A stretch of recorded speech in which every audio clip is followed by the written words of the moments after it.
Probability distribution, guys. In order to understand the probability distribution, we need to have a clarity on the concept of random variable.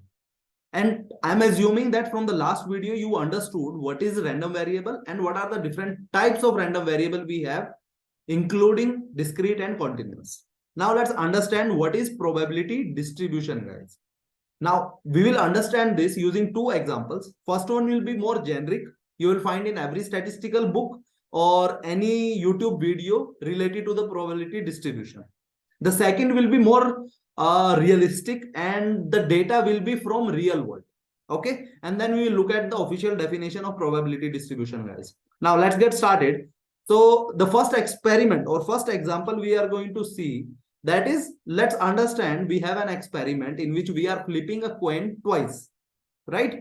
So now here the random variable we are considering, right? So we have a random variable which talks about the number of head in that particular experiment. So now what are the different possible values your random variable can have? So let's say, as like in our experiment, we have two trials. In every trial, we are flipping the coin. So now if both the trials we are getting output as tail, then in that particular case, our random variable will take value 0, right? Then let's say in either one of the trial we are getting head, then in that case we are having 1 as the value of my random variable, and the last one is 2, right, where we are having in both the trial we have heads. So these are the possible outcome for our random variable in the statistical experiment, right? Now we can calculate the probability corresponding to every value we have in the random variable. So we have number of heads 0, 1 and 2, and we can calculate the probability. So now let's take an example of this value 0. Now this is possible when you have tail and tail in both the trials, right? So now we know that what is the probability of coming tail, that is 0.5. In the second trial, again 0.5, because both of them are independent. One trial does not impact the output of the second trial, right? So in both the cases, the probability is 0.5 and 0.5. And we know from probability of A intersection B that for independent event, probability will get multiplied. So now in the first case, we have 0.5 into 0.5, that is 0.25. Now, for the second case, when we have the number of head 1, this is possible when you have two possible outcomes or cases, right? So in the first, we are getting head and the second trial is having tail as the outcome, or it can happen that in the first trial, we are getting tail and then head, right? So now for both of them, both the cases, we have 0.5 and 0.25 and 0.25 probability. We'll need to sum them all, right, to get the 0.5, right? So that will happen. That will be the probability of number of heads coming as 1, right? So the last one is again, possible cases, both the trials we are getting head and the probability will be 0.5 into 0.5 and 0.25, right? So now what we have done, we are allocating the probability to every value of my random variable. Now, guys, if you do not understand these probability concepts, you can write it in the comment section. And what I'll do, I'll create a separate video on probability. All the concepts related to the probability you need for data science, like what is event, what is sample space, what are the different type of events we have, mutually exclusive, mutually exhaustive, conditional probability. There are multiplication rules we have in probability. So all those concepts, if you want to learn, please let me know in the comment section, and definitely I'll create a separate video, guys. Okay. Now, so what the idea was here, we have a random variable.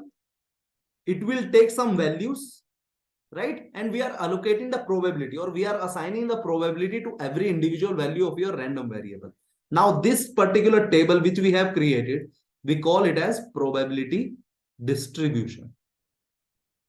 Okay, from the name itself, it's kind of clear, guys. Distribution is about the values it is taking. Your random variable value is taking, right? And the probability, when you assign probability to the values, that we call it as probability distribution, right? So that was our first example, very generic example. Now let's understand this probability distribution using kind of similar example, but from the real world, right? Now in the second case, in the second example, we have a random variable where we are talking about the number of TVs in different households. So this is a real world data I collected over internet, right? So now we have number of households 101401. This was the data they someone published in the survey, right? So I just collected this particular table from the internet, right? It's not like I surveyed and collected the data. It was somewhere in the survey and I just pick it up. Now, how many households? 1 lakh, almost around 1400, right? So now out of this, what we have done, we have calculated the number of TVs across different households. So there were around 1218 households which were having no TV. Then 32,279 households were having one TV, and like that. This is how the data is described.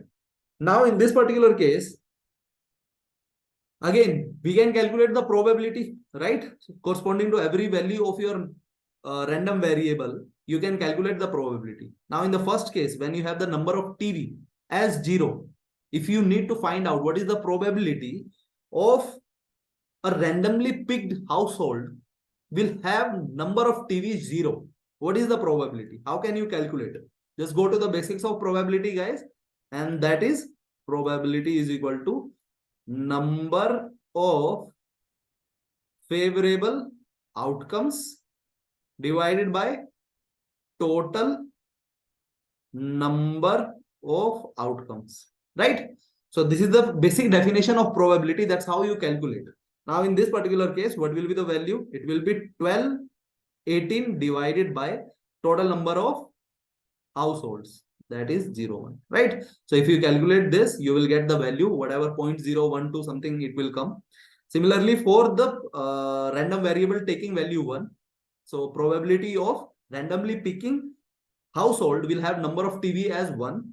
The probability will be 32,279 divided by 101401, right? Similarly, for all the values, you will calculate this and you will get the probability corresponding to every individual value in your random variable, right? So 0.012, 0.318, 0.374, 0.191, and like that.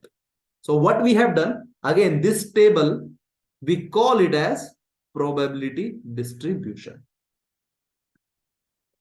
right? I hope this is clear. In both these cases, guys, we have taken the example of discrete random variable, right? Now I am hoping that you understood the concept of random variable from my last video. So now both the example belongs to a single type of your random variable, that is discrete random variable, right? And we are talking about the probability distribution of discrete random variable. So your probability distribution will always be about a random variable, right? So now this is the table we have created, and in general for discrete random variable, we will have table for the probability distribution. And when we have continuous variable, continuous random variable, we cannot, because there will be infinite values. Now we cannot create table for that. So in that particular case, we use mathematical equations, right? Mathematical equations, or you can say formulas. But idea will remain the same.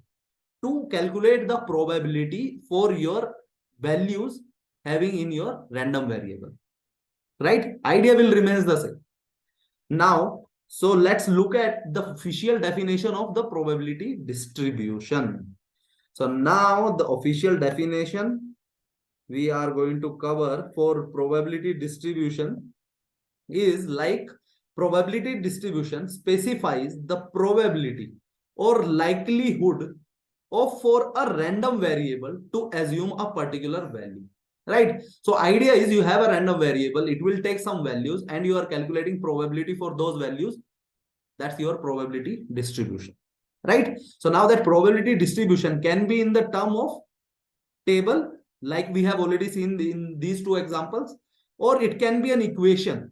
Like more generally for continuous random variable, we will have an equation to calculate the probability, right? Even for discrete random variable, we can have equation. We will see that in our upcoming videos where we will talk about different discrete probability distributions like Poisson distribution or geometric distribution, we will talk about the equations we use to calculate the probability, right? So either table or equation you will have that will link each outcome of your experiment, or you can say the value of your random variable, right? So it will link each outcome of a statistical experiment with the probability of its occurrence, right? I hope this particular definition is clear, and I'm hoping that this concept of probability distribution is clear, guys. Now let's move to the next part of this video, that is the different types of probability distribution. Now, probability distribution, as I have already mentioned, that it will be for a random variable. So whatever type of your random variable is, it will have a probability distribution of that type, right? So now what I am trying to say, if you have a discrete random variable and you are calculating or you are creating the probability distribution of that discrete random variable, we will call it as discrete probability distribution, right? Similarly, if you have a continuous variable, random variable, probability distribution you will create or you will associate, that will be called as a continuous probability distribution. So whatever type of your random variable is, similar type or same type of probability distribution it will be. Okay, so now we have classified different probability distributions into multiple form, right? So we have probability distribution. It can be of two types: discrete probability distribution and continuous probability distribution. Now, in discrete probability distribution, you have multiple types of distributions like binomial distribution, uniform distribution, geometric distribution, Poisson distribution. There are like hypergeometric distribution, negative binomial distribution, right? All of these are different type of discrete probability distributions, and we are going to learn them in this particular series, right? So guys, I'm going to spend a lot of time on this. I'm actually putting a lot of efforts on this, and I'm not looking at the result in my analytics of YouTube videos, guys, right? So I am insisting, guys, please, if you are liking the content, like the video, share with your friends, and I can promise one another thing, guys. Right now I'm creating videos. Now if I will have 500 plus subscribers, I will come live on Saturday and Sunday, and then we will learn these concepts for free, right? Now, among the second type of probability distribution, that is continuous probability distribution, we are going to learn about exponential distribution, normal distribution, we have t distribution. A part of this, there are more distributions we are going to learn, like chi-square distribution and f distribution. Okay, so now these are the different distributions which we are going to learn. Before starting with all these distributions, there are two functions which we will need to understand first, guys. One is probability mass function and another one is probability density function. And the third function is also there, that is CDF, guys. Cumulative density function. Cumulative density function. And this is the target of my next video, which I am going to upload tomorrow, guys. That's it. That was the plan for this particular video. And if you are liking this series, you are liking the content, please like the video, guys. And again, if you are new to this channel, please subscribe the channel and hit the bell icon so that you do not miss out any of this video. Every video is critical from future perspective. All the videos I am going to upload, right? So probability distribution, throughout this statistical inference, I am going to use this term very frequently, right? So thanks for watching, and let's see, catch up tomorrow, guys. And by that time, take care and keep learning. Thank you.